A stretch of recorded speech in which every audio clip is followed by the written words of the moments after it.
Pak Ketua dan para Wakil Ketua DPR Komisi 2 yang kami hormati, para anggota, PLT, Kepala BKN, serta hadirin yang berbahagia. Izin kami dalam kesempatan yang baik ini mengucapkan terima kasih atas dukungan dan komitmen yang berkelanjutan dari Bapak Ibu pimpinan dalam peningkatan kualitas manajemen ASN dan tata kelola birokrasi yang lebih baik. Dukungan dan komitmen ini sangat berarti bagi kami dalam menjalankan tugas-tugas untuk melayani masyarakat dengan baik.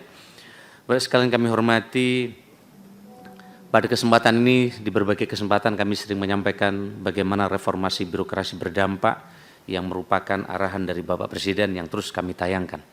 Pada kesempatan ini kami menyampaikan beberapa isu penting antara lain, timeline pembahasan RPP Manajemen ASN, pokok-pokok pembahasan RPP Manajemen ASN, pokok-pokok substansi RPP Manajemen ASN, dan pengadaan CASN tahun 2004 untuk penataan tenaga non-ASN. Salah satu prioritas yang menjadi fokus utama Bapak Presiden adalah pembangunan SDM. Fokus ini bertujuan untuk menciptakan masyarakat yang terampil, inovatif, dan siap menghadapi tantangan global, serta menjadi fondasi utama dalam mewujudkan pertumbuhan ekonomi yang inklusif dan berkelanjutan. Berkaitan dengan reformasi birokrasi, Presiden Joko Widodo memberikan arahan bahwa pertama, birokrasi harus berdampak, dirasakan langsung oleh masyarakat. Reformasi bukan tumpukan kertas dan birokrasi harus lincah dan cepat. Bapak pimpinan dan anggota DPR yang kami hormati, bagian pertama yang akan kami sampaikan membahas mengenai pembahasan RPP Manajemen ASN. Berdasarkan timeline penyusunan RPP Manajemen ASN, pemerintah sampai saat ini terus bergerak cepat dalam menyelesaikan RPP ini. Ditargetkan peraturan pemerintah tentang manajemen ASN ditetapkan pada 30 April 2024. Perlu kami laporkan bahwa Presiden telah menyetujui penyusunan RPP Manajemen ASN pada 5 Februari tahun 2024. Pembentukan panitia antar kementerian atau PAK juga telah ditetapkan pada 20 Februari 2024. Susunan PAK terdiri dari Kementerian Pan-RB, BKN, LAN, Kementerian Dalam Negeri, Kementerian Keuangan, Kementerian Hukum dan HAM, dan Kementerian Sekretaris Negara. Bagian kedua yang akan kami sampaikan membahas mengenai pokok-pokok substansi manajemen ASN. Secara umum, RPP Manajemen ASN memiliki ruang lingkup yang meliputi perencanaan kebutuhan, pengadaan, penguatan budaya kerja dan citra institusi, pengelolaan kinerja, pengembangan talenta dan karir, pengembangan kompetensi, pemberian penghargaan, dan pengakuan serta pemberhentian. Manajemen ini diselenggarakan berdasarkan sistem merit dan dilaksanakan melalui platform digital manajemen ASN yang sedang kami rancang bersama BKN dan LAN. RPP Manajemen ASN memiliki 10 pokok peraturan, 1. Penguatan asas, nilai, kode etik, dan perilaku, 2. Jenis dan kedudukan, 3. Penguatan budaya kerja dan citra institusi, 4. Resiprokal jabatan ASN, TNI, dan Polri yang sekarang sedang ramai ditulis oleh teman-teman berbagai media, dan yang kelima adalah pengembangan karir dan talenta. Perencanaan kebutuhan pengadaan, jabatan ASN, digitalisasi manajemen ASN, pengelolaan kinerja, dan sistem penghargaan dan pengakuan. RPP Manajemen ASN terdiri dari 22 bab dan 305 pasal yang sampai dengan saat ini masih dalam tahapan pembahasan. Dalam hal perencanaan kebutuhan ASN, Menteri menetapkan kebijakan sesuai prioritas nasional dan kemampuan keuangan negara yang ditetapkan setiap tahun. Kebijakan perencanaan meliputi penetapan jumlah kebutuhan ASN nasional, pengaduan penyusunan rincian kebutuhan ASN, panduan penyusunan rincian kebutuhan ASN, serta penetapan jumlah dan rincian kebutuhan ASN. Kemudian terkait jenis pengadaan, pengadaan PNS dilaksanakan untuk mengisi jabatan pelaksana dan jabatan fungsional, sedangkan pengadaan P3K dilaksanakan untuk mengisi jabatan pimpinan tinggi tertentu di instansi pusat tertentu, jabatan pelaksana, dan jabatan fungsional. Penguatan budaya kerja dan citra institusi juga merupakan basis penting dalam manajemen ASN. Nilai dasar berakhlak, kode etik, dan kode perilaku menjadi panduan pegawai ASN dalam berperilaku. Setiap instansi wajib menginternalisasi nilai-nilai tersebut pada pegawai ASN. Dalam mendorong kinerja ASN, hasil evaluasi kinerja pegawai akan menjadi basis penentuan dalam 3 hal.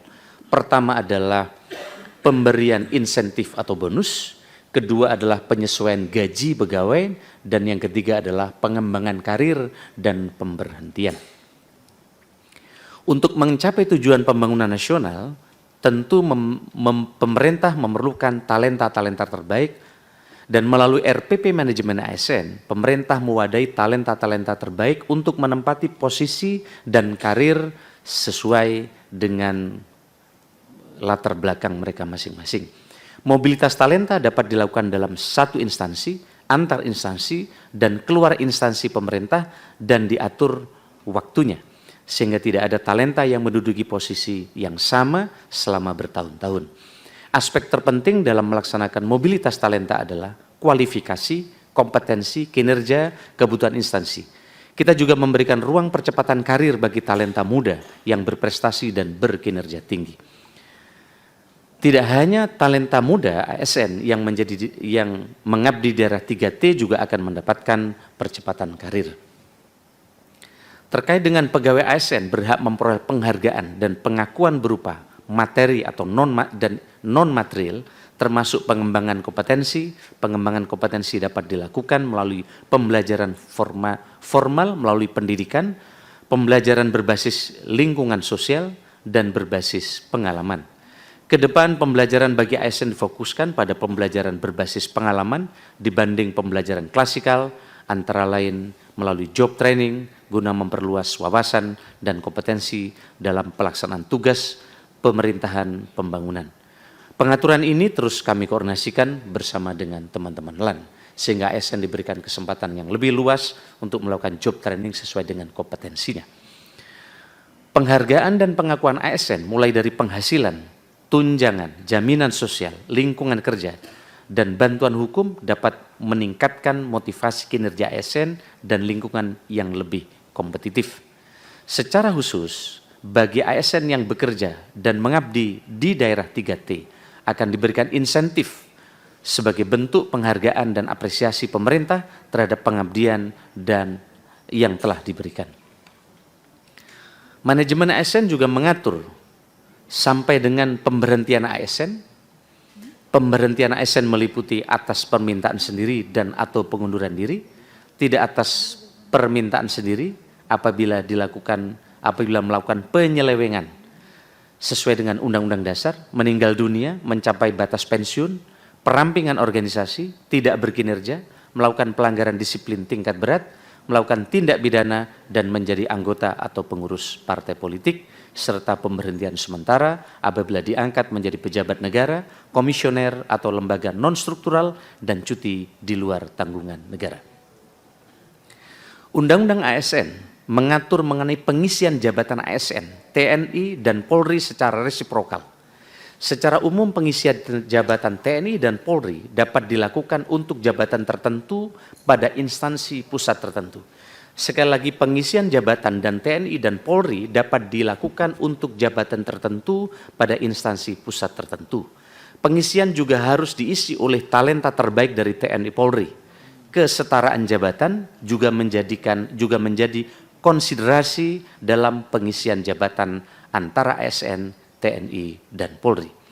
Bapak Ibu pimpinan dan anggota DPR RI yang kami hormati, bagian akhir yang akan kami sampaikan membahas mengenai pengadaan CASN tahun 2024 untuk penataan tenaga non-ASN. Berdasarkan hasil pendataan non-ASN tahun 2022, terdapat 2.355.092 tenaga non-ASN yang bekerja pada 595 instansi pemerintah dengan rincian 66 instansi pusat dan 529 instansi daerah. Penyebaran tenaga non-ASN tersebut sebanyak 325.517 bekerja pada instansi pusat dan 2.029.575 pada instansi daerah. Berikut merupakan progres dan proyeksi penyelesaian tenaga non-ASN dari total sejumlah 2,3 juta non-ASN yang terdata dalam database BKN sebanyak 249.930 non-ASN dinyatakan lulus seleksi tahun 2023, 317.178 di tahun 2022, dan 3.396 di tahun 2021. Secara kumulatif total 570.504 non-ASN yang terdata di database BKN dinyatakan telah lulus seleksi CASN tahun 2021, 2022, dan tahun 2023. Sehingga sisa non-ASN yang terdata dalam database BKN sejumlah 1.784.588 atau 140.433 diantaranya merupakan tenaga honorer X kategori 2 atau THK 2 dan 1.644.155 orang non THK 2. Dalam proses penataan pegawai non-ASN, pejabat pembina kepegawaian atau pejabat lain di instansi pemerintah yang berwenang melakukan pengangkatan dilarang mengangkat pegawai non-ASN atau nama lainnya selain pegawai ASN. Sebagaimana diatur Undang-Undang ASN, penataan pegawai non-ASN paling lambat Desember 2024. Secara lebih spesifik, terdapat beberapa hal yang perlu menjadi perhatian dalam penataan non-ASN. Dengan adanya larangan pengangkatan non-ASN yang baru, apabila instansi membutuhkan pegawai PPK dapat mengusulkan formasi PNS atau P3K setelah mendapatkan persetujuan dari Menpan RB. PPK dapat mengusulkan pegawai non-ASN sesuai dengan periode kepemimpinannya yang sifatnya melekat kepada pimpinan instansi untuk melaksanakan tugas membantu PPK paling banyak 3-10 orang setelah mendapatkan persetujuan Menteri dan pertimbangan teknis dari Kepala BKN. PPK yang masih mengangkat 333 untuk instansi daerah dan 6.027 untuk CPNS lulusan sekolah kedinasan. Arah kebijakan pengadaan CASN tahun 2024 mengacu pada 4 hal. 1. Fokus pada layanan dasar, tenaga guru dan tenaga kesehatan, seoptimal mungkin menyelesaikan permasalahan tenaga non-ASN di instansi pemerintah, merekrut talenta-talenta baru atau fresh graduate melalui seleksi CPNS, dan mengurangi sedapat mungkin rekrutmen jabatan yang akan terdampak oleh transformasi digital. Kini telah mempersiapkan solusi atas kendala-kendala yang muncul dalam penataan non-ASN. Ini juga merupakan bentuk tindak lanjut atas masukan Bapak Ibu anggota Komisi 2 DPR pada pertemuan sebelumnya. Pertama, kendala keterbatasan formasi P3K untuk non-ASN telah kami siapkan formasi secara khusus sehingga seharusnya sudah dapat terpenuhi. 2. Kendala keterbatasan jenis jabatan yang dilamar oleh non-ASN telah kami tambah nomenklatur jabatan pelaksana yang dapat dilamar oleh non-ASN selain jabatan fungsional. Ketiga, kendala kualifikasi pendidikan non-ASN yang tidak memenuhi syarat telah kami buka pengadaan dengan kualifikasi pendidikan minimal sekolah dasar. 4. Kekhawatiran tidak lulusnya non-ASN dan terbatasnya anggaran belanja telah kami atur prioritas bagi non-ASN di instansi pemerintah terdiri dari ex-THK 2 dan non-ASN pada pendataan BKN dan non-ASN lainnya. Serta kami juga siapkan konsep pengembangan P3K paruh waktu. Pada tahun 2024, pemerintah memberi alokasi cukup besar bagi fresh graduate melalui seleksi CPNS, sedangkan seleksi P3K menjadi fokus utama pemerintah untuk melakukan penataan pegawai non-ASN di instansi pemerintah. Sehingga 100% formasi P3K akan dibuka untuk pegawai non-ASN di instansi pemerintah. Secara nasional, seleksi CPNS dan P3K akan dilaksanakan melalui sistem komputer asisten tes atau CAT.